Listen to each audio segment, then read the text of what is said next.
public en publiant son premier livre, Le degré zéro de l'écriture. 20 années se sont suivies. Certains sentiments, certaines relations. Gebouw, Zuiden Amsterdam, Museo Fresca en la exposición.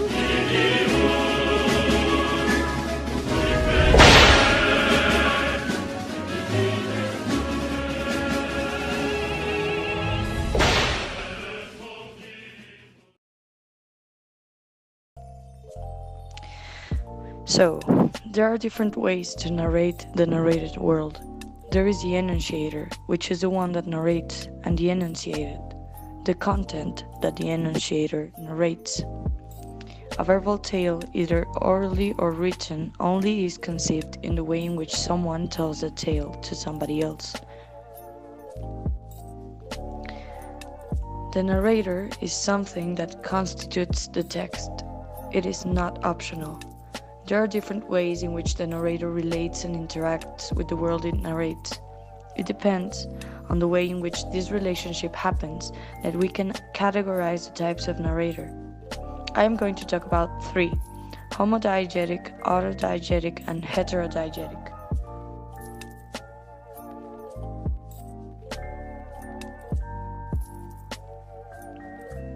So, homodiegetic. When the narrator participates in the narrated world, it is called homodiegetic, commonly known as first person.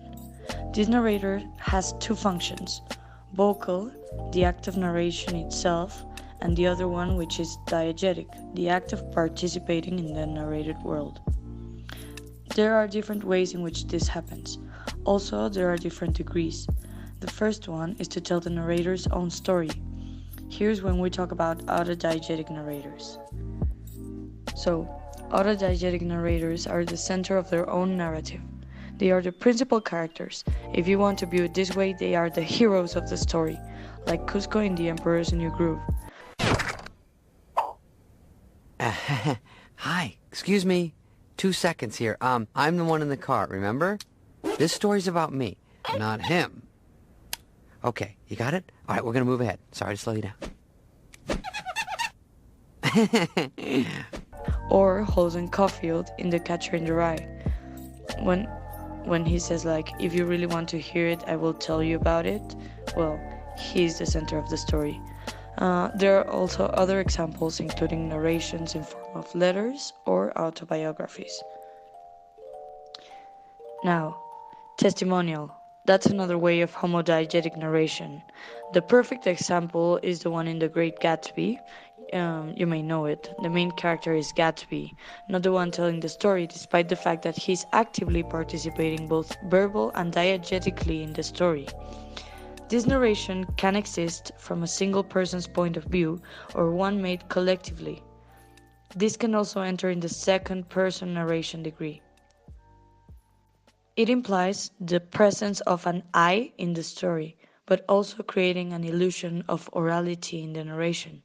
So kinda oscillating between the heterodiegetic narration and the homodiegetic narration.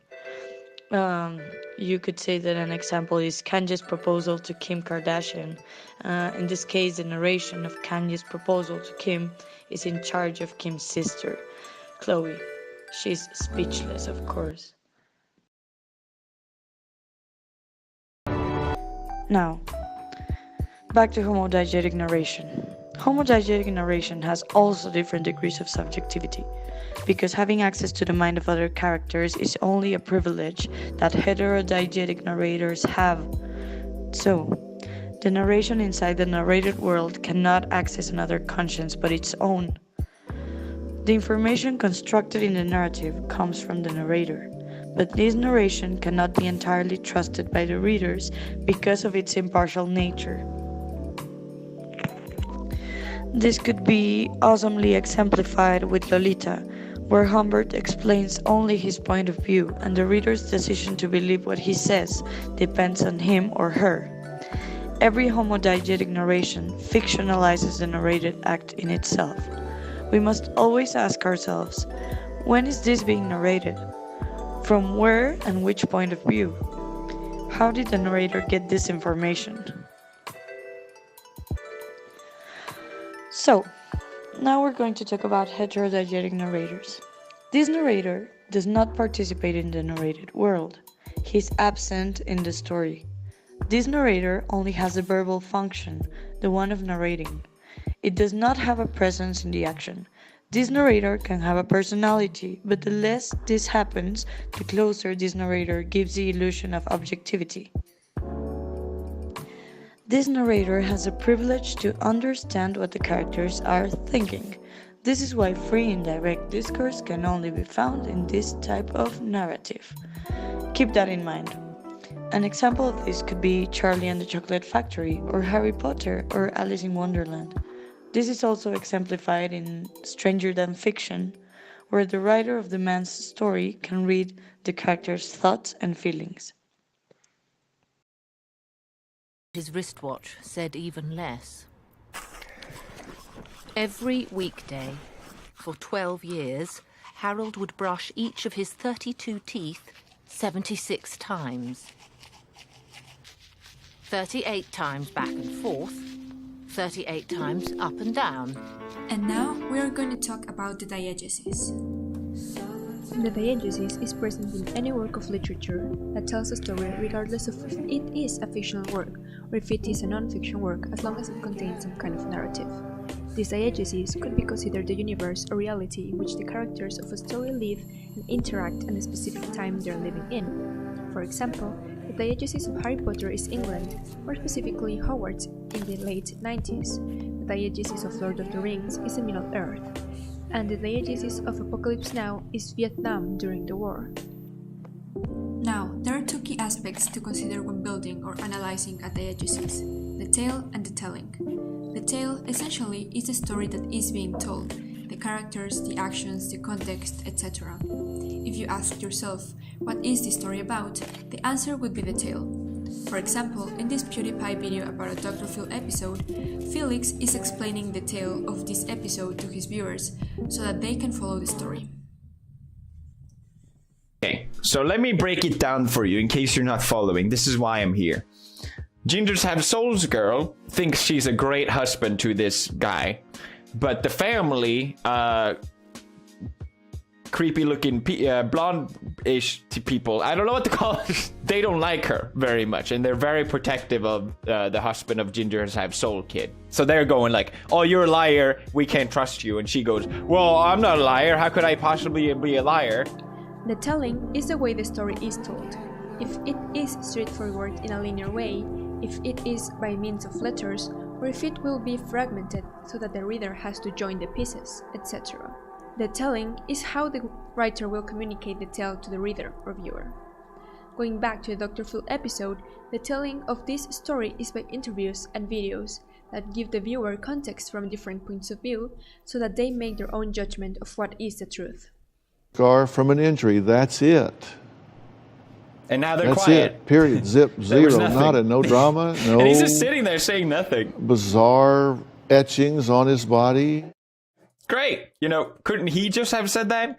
I don't understand. My mom and my Finally, we sister get what he cause says. drama between Marissa and myself. She tells him what to do. So we are interrupting his happiness.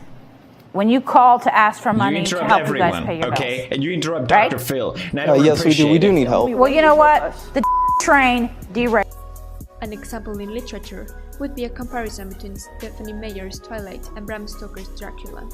Both have tales that are similar enough. Someone encounters a vampire and something happens with them. However, the telling is entirely different. Whereas Meyer uses a first-person narrator that allows the reader to immerse in Bella's feelings because she wants the reader to experience the story in their own flesh, Stoker uses letters, fragments of a journal, recordings, fragments of a newspaper and some telegrams to build the tension and keep the reader in suspense.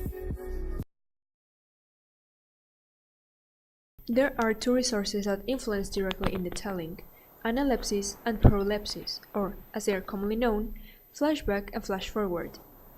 The analepsis or flashbacks are jumps back in time that can help the reader to gain more context of something that is happening at the diegesis present.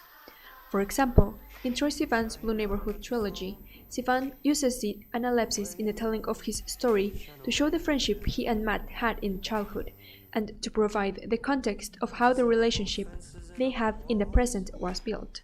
In literature, this can be found in Harry Potter and the Order of the Phoenix. Here, Harry via Pencer goes back to the past and witnesses a scene outside his diegesis that would also help the reader gain more context about Snape and his relationship with the Marauders. He took a great gulp of breath and plunged his face into the surface of Snape's thoughts. At once, the floor of the office lurched, tripping Harry headfirst into the Pensieve. He was falling through cold blackness, spinning furiously as he went, and then he was standing in the middle of the great hall, but the 4 house tables were gone.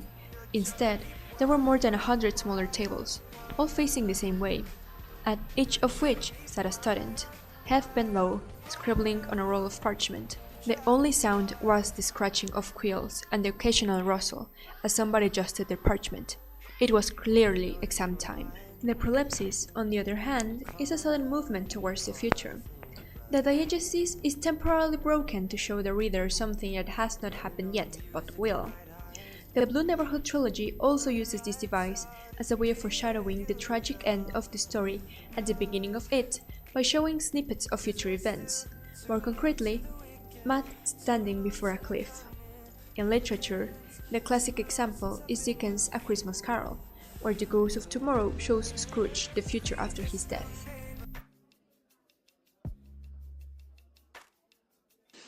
Finally, focalization mainly deals with the different restrictions that the narrator sets on his own in order to create a particular view of an object, or simply for the sake of tension and keeping the spectator entertained. For example, David Lynch's Dune uses a type of focalization called focalization 0. Jessica, what is wrong? Forgive me, my beloved concubine. I should have married you. Why hold a dream to ascend to the throne through a political marriage? I should have married you. As we can see, we can get into the characters' minds to hear their thoughts. Moreover, the narrator does not stick to the thoughts of a single character, but constantly shifts from one to another. That is why focalization 0 is often related with the idea of omniscient narrators. Where are my feelings? I feel for no one. This narrative technique is particularly common in 19th century narratives. For instance, Charles Dickens' Tale of Two Cities reads as follows. The Dover mail was in its usual genial position that the guard suspected the passengers suspected one another, and the guard, they all suspected everybody else, and the coachman was sure of nothing but the horses, as to which cattle he could with a clear conscience have taken his oath on the 2 testaments that they were not fit for the journey. The type of focalization most commonly used in mainstream films is external focalization. Although some critics argue that this is not a focalization at all, others, as Luz Aurora Pimentel, tend to believe that this is a type of focalization because the narrator decides to remain external to the diegesis and report only the actions and words of the characters, as in this Utopia sequence.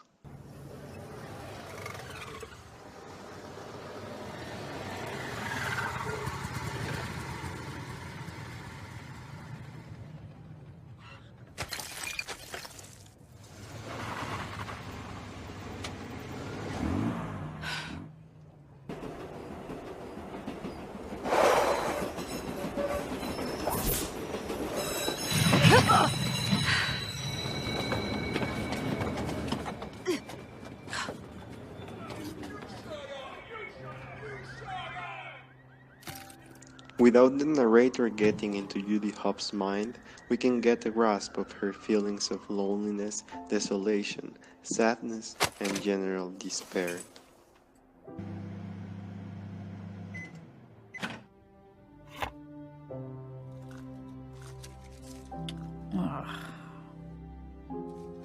In literature, this technique is used by writers such as Ernest Hemingway, and its purpose is to create tension by hiding the motivations or even the identities of the characters. The Killers by Ernest Hemingway. The door of Henry's lunchroom opened and two men came in. They sat down at the counter. "What's yours?" George asked them. "I don't know," one of the men said. "What do you want to eat, Al?" "I don't know," said Al. "I don't know what I want to eat." Outside it was getting dark. The street light came on outside the window. The two men at the counter read the menu. From the other end of the counter, Nick Adams watched them. He had been talking to George when they came in. Position on the proposed state legislature-sponsored initiative limiting the cabinet's attitude of overanalyzing past and current positions during this type of governmental interference. In international news, boring, boring, boring. I'm incredibly boring. Do you know who's boring? Me. Boring, goring, zoring, loring, doring, noring, thoring. Why haven't you changed the channel yet? Internal focalization, on the other hand, lets us have a glimpse on how characters perceive particular objects or other characters. It is not necessary that the narrator reports the thoughts of the character, nor it is necessary that we get inside the character's mind. We only need that the narrator is provided with the different limits or extensions of perception of a character and that he keeps attentive to them, to give the spectator a particular view of the world. Can you buy me a Herbie? No, they're too expensive. Maybe. Ask me again in 4 seconds. Can you buy me a Herbie, please? James Joyce wonderfully uses this technique in his novel Portrait of the Artist as a Young Man. It is thanks to inner focalization that we understand how Stephen Dedalus' perception of the world progresses as he grows older.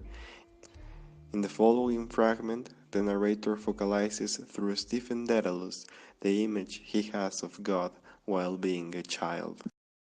It was very big to think about everything and everywhere. Only God could do that. He tried to think what a big thought that must be, but he could think only of God. God was God's name, just as his name was Stephen.